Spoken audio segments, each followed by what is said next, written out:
जय जगन्नाथ सांगमाने माणबसा मार्गशीर मास माँ लक्ष्मी अति प्रिय मास। यही मास चारिपाली पड़ुछि माणबसा गुरुवार।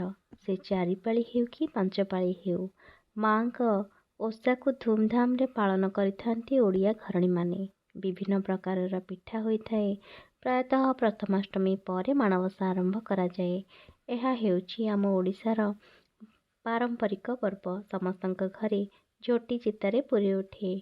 माँ हेउछंती धन लक्ष्मी, ऐश्वर्य लक्ष्मी, सौभाग्य लक्ष्मी, कुल लक्ष्मी एवं संतान लक्ष्मी।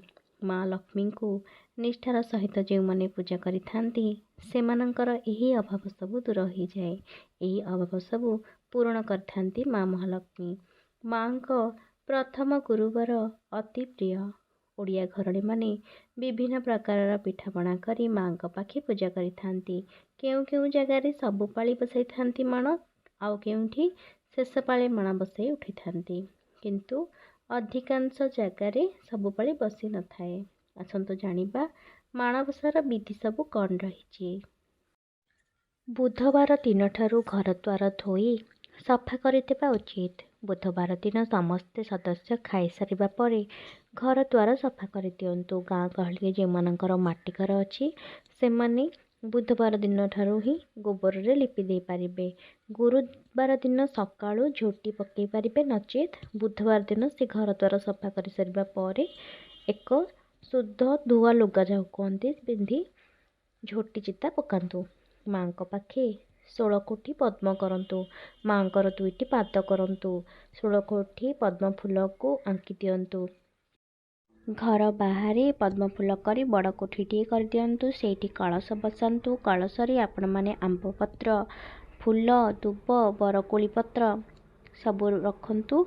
बुधवार दिन ठारू जो पीढ़ा को धोईकी रखिथिबे से पीढ़ा रे जोठिरे कि लुहा कंटा लगी नथिबो से झोटी भितर जो पद्म फूल आपण माने करिथिबे मांकर 2 पाद जो करथिबे सेथिरे सिंदूर लगी दियंतु।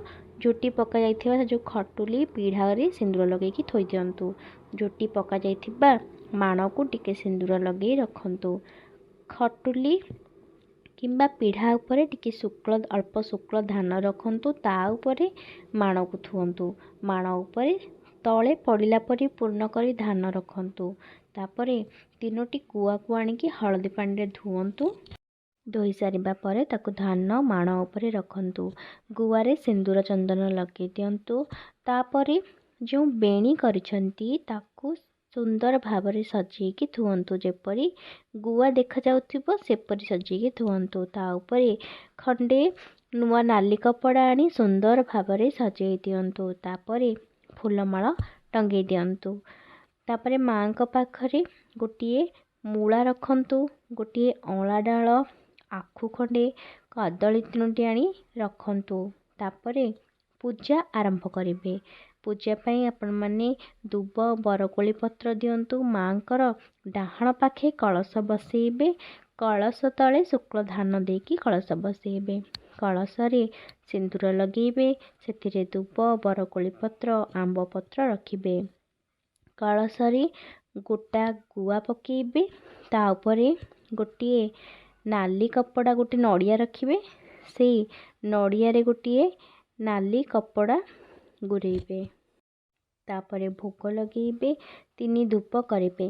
सकाळ भोगरे आपण माने कदली, छेना, गुड़, कर्पूर आउ फल किछि तो सहित गोलमरीच सबू को पकेकी ताकू भलरे चकटिकी माँ पाखरे भोग रखंतु।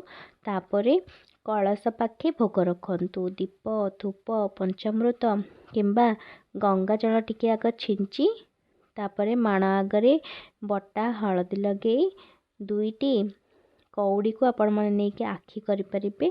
तापरे शंख बजेकी झुणा धूप दीप देकी पूजा करंतु। तापर 2 प्रहर पूजा रे जहाँ रोषेई करछंती आपण माने खेचुड़ी, खीरी, चकुली पिठा, सेका पिठा, मूला भजा, कदली भजा एसबू भोग लगाई पारिबे। अनुली भोग कलश पाखरे करंतु। आउ जहाँ रोषेई करछंती से सबू माँ पाखरे पूजा करंतु।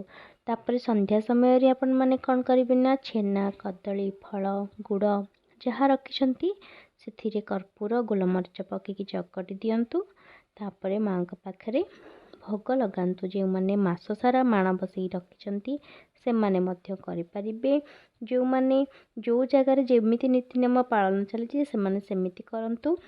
ଆରତି କରନ୍ତୁ, ବହି ପଢ଼ନ୍ତୁ, ଭୋଗ ସମସ୍ତେ ମିଳିମିଶି ଖାଆନ୍ତୁ। କିନ୍ତୁ ଏହି ଭୋଗକୁ ବାହାର ଲୋକଙ୍କୁ ଦେବେନି କିମ୍ବା ବିବାହିତ ଝିଅମାନଙ୍କୁ ଦେବେନି। ଏହି ଭୋଗକୁ ସମସ୍ତେ ପରିବାରରେ ମିଳିମିଶି ଖାଆନ୍ତୁ। ଆଉ କେବଳ ବାହାର ଲୋକଙ୍କୁ ଆଉ ବିବାହିତ ଝିଅମାନଙ୍କୁ ନ ଦେଇକି ଆଉ ସମସ୍ତେ ମିଳିମିଶି ଖାଆନ୍ତୁ ଆଉ ମାଆଙ୍କ କୃପା ଲାଭ କରନ୍ତୁ। ଯେଉଁ ଏରିଆରେ ଯେଉଁମାନଙ୍କର ଯେଉଁ ନୀତି ନିୟମରେ ପାଳନ କରୁଛନ୍ତି ସେମାନେ ସେମିତି ହିଁ ପାଳନ କରନ୍ତୁ। କାହିଁକି ନା କେଉଁ କେଉଁ ଜାଗାରେ ସବୁ ପାଳିରେ ମାଣ ବସେଇଥାନ୍ତି ଆଉ କେଉଁ କେଉଁ ଜାଗାରେ କେବଳ ଗୋଟିଏ ପାଳିରେ ମାଣ ବସେଇଥାନ୍ତି। ଯେଉଁମାନେ ସବୁ ପାଳି ମାଣ ବସେଇଥାନ୍ତି ସେମାନଙ୍କର କିଛି ବାରଣ ରହିଛି। ତେଣୁ ଆପଣମାନଙ୍କ ଏରିଆରେ ଯେମିତି ନୀତି ନିୟମରେ ପାଳନ କରାଯାଉଛି ମାଣବସା ଆପଣ ସେମିତି ପାଳନ କରନ୍ତୁ। ଆଶା କରି ଭିଡ଼ିଓଟି ଆପଣମାନଙ୍କୁ ଭଲ ଲାଗିଥିବ। ଯଦି ଭଲ ଲାଗିଛି ଗୋଟିଏ ଲାଇକ୍ କରନ୍ତୁ, ସେୟାର କରନ୍ତୁ, କମେଣ୍ଟ କରନ୍ତୁ ଆଉ ସବସ୍କ୍ରାଇବ୍ କରିବା ପାଇଁ ଜମାରୁ ବି ଭୁଲନ୍ତୁ ନାହିଁ। ରହିଲି, ନମସ୍କାର।